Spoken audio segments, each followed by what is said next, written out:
नमस्कार, सुप्रभात. मी प्रणिता बोरसे. आपण पाहत आहात TV9 मराठी आणि आता बुलेटिन मध्ये पाहूया 36 जिल्हे 72 बातम्या. कर्जमाफीबाबत सरकारने आठवड्याभरात भूमिका जाहीर करावी, अन्यथा मंत्र्यांना फिरू देणार नाही. राजू शेट्टींचा इशारा. गाडीचा एसी बंद पडला म्हणून दादांनी नवी गाडी घेण्याचे आदेश दिले, पण शेतकऱ्यांना द्यायला पैसे नाही. शेट्टींची अजितदादांवरून टीका. मंत्री नरहरी झिरवाळ ऍक्टिव्ह मोडवर. नरहरी झिरवाळांकडून दहिसर चेक नाक्याला रात्री उशिरा अचानक भेट. दुधाच्या ट्रकमध्ये असलेल्या पॅकेट दुधाची झिरवाळांकडून तपासणी. इंडियाज गॉट लेटेंट शो मधील वादग्रस्त विधानाचं प्रकरण. रणवीर अलाहाबादिया आशिष चंचलानीला पासपोर्ट देण्यास सुप्रीम कोर्टाचा नकार. मागणी मान्य केल्यास तपासावर परिणाम होईल, कोर्टाचं निरीक्षण. कर्ज भरायला पैसे नाहीत, शेतकऱ्यानं किडनी विकायला काढली. वाशिमच्या आडोळी गावातील शेतकरी सतीश इढोळे यांची व्यथा. इढोळे आज अवयवाचं दर लिहिलेले फलक अंगावर लावून वाशिमच्या मुख्य बाजारात उभे होते. अकोल्याच्या बाळापूर तालुक्यात सोयाबीन खरेदीत घोटाळा. शेतकरी कंपनीकडून 63,44,000ची फसवणूक झाल्याचा आरोप. 1,297 क्विंटल सोयाबीनची खरेदी न करता नाफेडच्या पोर्टलवर नोंदणी. कंपनीच्या संचालकांसह 12 जणांविरोधात गुन्हे दाखल. रायगडच्या नागठोणेमधील पिंगोडे ग्रामपंचायत समोर ग्रामस्थांचं बेमुदत उपोषण. अपंग कल्याण विकास निधीचा वाटप न झाल्यानं ग्रामस्थ आक्रमक. नाशिकच्या इगतपुरीत घरकुलाचं अनुदान न मिळाल्यानं नागरिक आक्रमक. गटविकास अधिकारी महेश वळवींना घेराव घातला. नागरिक आक्रमक झाल्यानंतर 10 कुटुंबांचा पहिला हप्ता खात्यात वर्ग केला. अहिल्यानगर नगरपालिका कर्मचाऱ्यांचं बेमुदत धरणे आंदोलन. सफाई कर्मचाऱ्यांच्या वारसांना सेवेत कायम करण्याची आंदोलकांची मागणी. सफाई कर्मचाऱ्यांच्या वारसांना सेवेत कायम न केल्यास तीव्र आंदोलनाचा इशारा. सोलापूरच्या करमाळ्यातील लेखक जगदीश ओहळांच्या पुस्तकाला नेल्सन मंडेला पुरस्कार प्रदान. आर्यवृत्त आंतरराष्ट्रीय विद्यापीठ त्रिपुराचे कुलगुरू प्राचार्य डॉक्टर प्रकाश करमाडकरांकडून सन्मानित. नागपूरमधील कामठी मोदामधील बांधकाम कामगारांना गृहोपयोगी साहित्याचं वाटप सुरू. महसूल मंत्री आणि पालकमंत्र्यांच्या विशेष प्रयत्नातून बांधकाम कामगारांना साहित्याचं वाटप. पंढरपुरातील विठुरायाला चंदनउटी पूजा. उन्हापासून थंडावा मिळावा म्हणून विठुरायाला चंदनाचा लेप. जेजुरी गडावरील भंडाऱ्यात भेसळ. भाविकांच्या आरोग्यासह जेजुरी गडालाही धोका. भंडाऱ्यातील भेसळ रोखण्याची माजी प्रमुख विश्वस्तांची मागणी. लाडक्या बहिणींमुळे राज्यातील आर्थिक स्थितीवर ताण. हसन मुश्रीफांचं वक्तव्य. कर्जमाफी करणार नाही असं अजितदादांनी म्हटलं नाही. मुश्रीफांची प्रतिक्रिया. राजू शिंदेंची ठाकरेंच्या शिवसेनेला सोडचिठ्ठी. उद्धव ठाकरे यांना पत्र लिहून राजू शिंदेंचा राजीनामा. चंद्रकांत खैरेंना वैतागून राजीनामा दिल्याचा पत्रात उल्लेख.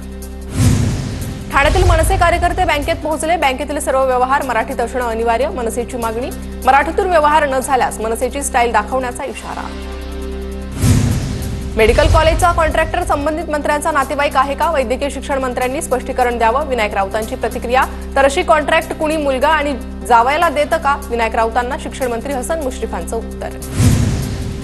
सरकारकडून 2 भाजप नेत्यांच्या साखर कारखान्यांना 436 कोटींच्या कर्जाला मंजुरी. राधाकृष्ण विखेंशी संबंधित असलेल्या कारखान्याला कर्ज मंजूर. ठाकरेंच्या शिवसेनेचे विक्रांत सहारे यांच्यावर चंद्रपुरात खंडणीचा गुन्हा दाखल. विक्रांत सहारेंनी 5 लाखांची खंडणी मागितल्याचा आरोप. विक्रांत सहारे सध्या फरार असून पोलिसांकडून शोध सुरू. विक्रांत सहारे ठाकरेंच्या युवा सेनेचे जिल्हा प्रमुख. भंडाऱ्याच्या खैरीत वाघाच्या हल्ल्यात युवा शेतकऱ्याचा मृत्यू. नाना पटोले संबंधित अधिकाऱ्यांवर संतापले. वाघाला तत्काळ जेरबंद करण्याच्या नाना पटोलेंच्या सूचना. महाराष्ट्र सरकार येत्या 2 महिन्यात नाट्यगृह धोरण आणणार. सांस्कृतिक कार्यमंत्री आशिष शेलार यांची माहिती. मुंबई आणि उपनगरांना अवकाळी पावसाचा इशारा. मुंबई आणि राज्यातील वातावरणात आर्द्रता वाढली. राज्यात अवकाळी पाऊस आणि गारपीट. कोल्हापूर, कराड, सातारा, जालन्यात मुसळधार पाऊस. कोकण किनारपट्टीलाही येलो अलर्ट जारी. कराडमध्ये वादळी वाऱ्यासह अवकाळी पाऊस. वादळी वाऱ्यानं कराड पंचायत समितीसमोरील झाड कोसळलं. सांगली जिल्ह्यातील खानापूर, तासगाव आणि वाळवा तालुक्यात अवकाळी पावसाची हजेरी. अवकाळी पावसाच्या सरी पडल्यानं ग्रामीण भागातील जनतेला उकाड्यापासून दिलासा. बारामतीतील मोरगावसह विजेच्या कडकडाटासह वादळी पाऊस. उघड्यापासून नागरिकांना काही प्रमाणात दिलासा. नांदेड जिल्ह्यात पुढील 2 दिवस येलो अलर्ट जारी. जिल्ह्यातील काही भागात ताशी 40 ते 50 किलोमीटर वेगानं वारे वाहण्याची शक्यता. विजेच्या कडकडाटासह हलक्या ते मध्यम स्वरूपाचा पाऊस पडण्याची शक्यता. जालन्याच्या बदनापूर तालुक्यात ज्वारी, मका आणि इतर पिकांचं नुकसान भरपाई देण्याची शेतकऱ्यांची मागणी. पुढील 2 दिवस जालना जिल्ह्याला येलो अलर्ट. जालन्याच्या जाफराबाद तालुक्यात पावसाची हजेरी. अचानक आलेल्या पावसानं शेतकऱ्यांची धावपळ. ढगाळ वातावरणामुळे कांदा उत्पादक चिंतेत. छत्रपती संभाजीनगर जिल्ह्यात अवकाळी पावसाची हजेरी, पावसामुळे गहू काढणीला आल्यानं शेतकरी मात्र चिंतेत। वाशिम शहरासह काही ठिकाणी हलक्या ते मध्यम स्वरूपाच्या अवकाळी पावसाला सुरुवात, पावसाचा कांदा, बीज, हळदीसह गहू पिकाला फटका बसण्याची शक्यता। मोदींचा उत्तराधिकारी कोण यावरून राष्ट्रवादीत जुंपली, फडणवीसांनी बाप आणि मुलाचं नातं अधोरेखित केलंय। जितेंद्र आव्हाड यांची प्रतिक्रिया, तर फडणवीसांच्या बोलण्याचा अन्वयार्थ आपल्या पद्धतीनं लावला असेल, मिटकरींचं प्रत्युत्तर। अवकाळीमुळे झालेल्या नुकसानाचे पंचनामे केले जात नाहीत, कोणतंही अनुदान नाही, पीक विम्याचे पैसे मिळालेले नाही, काँग्रेस प्रदेशाध्यक्ष हर्षवर्धन सपकाळांचा आरोप। उन्हाच्या तडाख्यामुळे ठाणे जिल्हा परिषद शाळांच्या वेळेत बदल, प्राथमिक शाळांसाठी सकाळी 7 ते 11:15 वेळ, तर माध्यमिक शाळांसाठी 7 ते 11:45 वेळ। वर्ध्याच्या पवनारमधील युवकांची वृक्ष वाचवण्यासाठी धडपड, तळ कोरड झाल्यानं झाडांना सलाईनचा आधार, 3 किलोमीटरवरून पाणी आणत वृक्षांचं संगोपन। छत्रपती संभाजीनगरमधील जिल्हाधिकारी तहसीलच्या दारी नवा उपक्रम सुरू, जिल्हाधिकाऱ्यांच्या नागरिकांशी व्हीसीच्या माध्यमातून संवाद, बैठकीत तहसीलदार, नायब तहसीलदारांची उपस्थिती, नागरिकांच्या समस्येवर जिल्हाधिकाऱ्यांकडून तोडगा काढला जातो।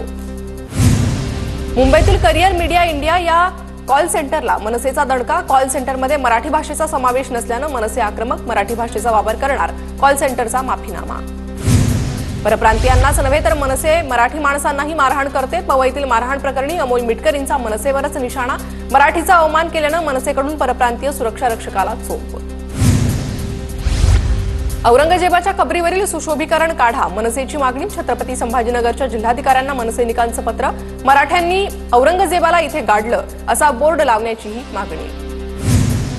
डोंबिवलीतील पलावा पुलावरून आजी माजी आमदार आमने सामने, राजेश मोरे आणि राजू पाटलांमध्ये सोशल मीडियावर पोस्टर वॉर, कामराजच्या हस्ते 31 एप्रिलला ब्रिजचं उद्घाटन होणार अशी बॅनरबाजी करत राजू पाटलांचा हल्लाबोल।